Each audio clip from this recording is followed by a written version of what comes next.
Welcome back to Great to Say.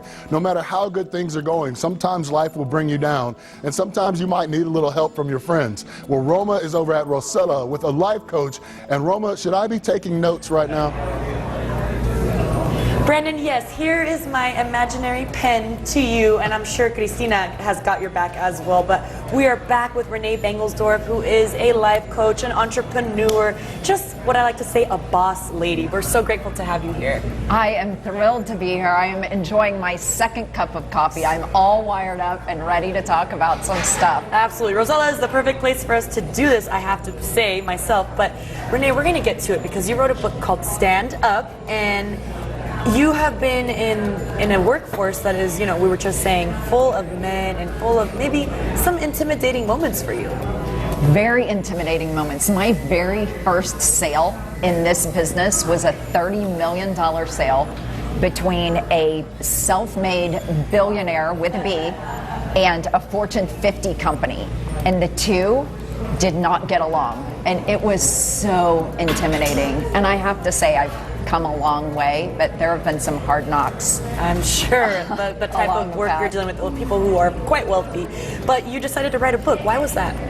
A lot of people have told me that I'm a role model for them. When someone tells you that, it's like, what are you talking about? I don't understand. But they ask me for tips, things that I've learned along the way, and that's what I was hoping to put in the book.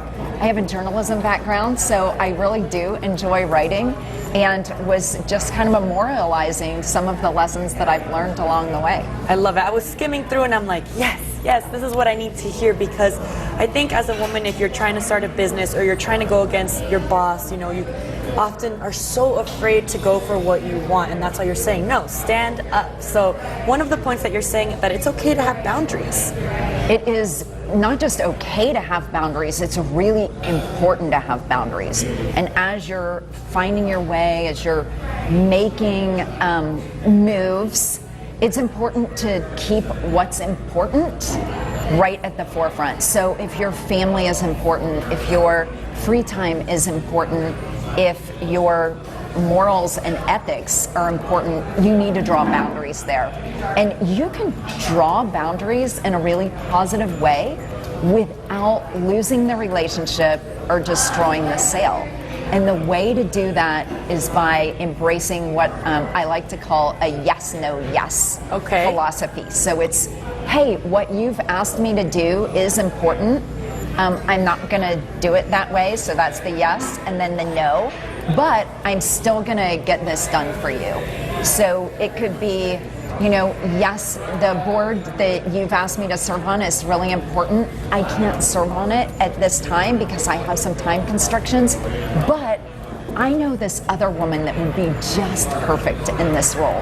And if you approach it with the yes, no, yes, you can always set your boundary and make the other person still feel like they're important. It preserves the relationship or the sale. Oh, I love that, because you're still giving them something that is very useful to them. Right. And what are some other tips that you have for us ladies to remember out there when we are in the workforce?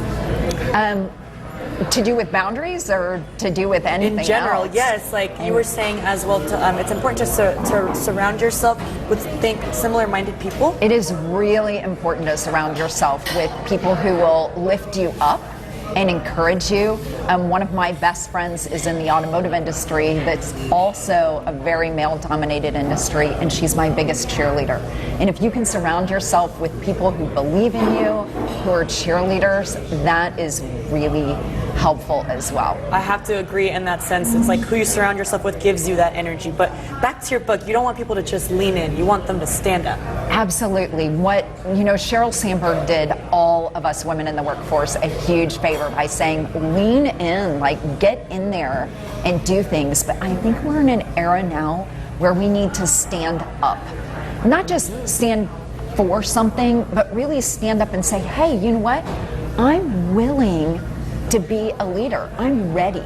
So when you stand, you're in a posture that's kind of passive, but when you stand up, it's an active posture saying, I am willing to take a posture of leadership and readiness.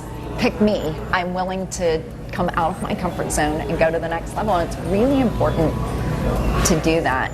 But one of the other things, and you and I were talking about this earlier too, it's also important to drive in your own lane. So Yes. one of the biggest things that I see women do, and I'm sure you see this everywhere you go, is women compare themselves to each other a lot.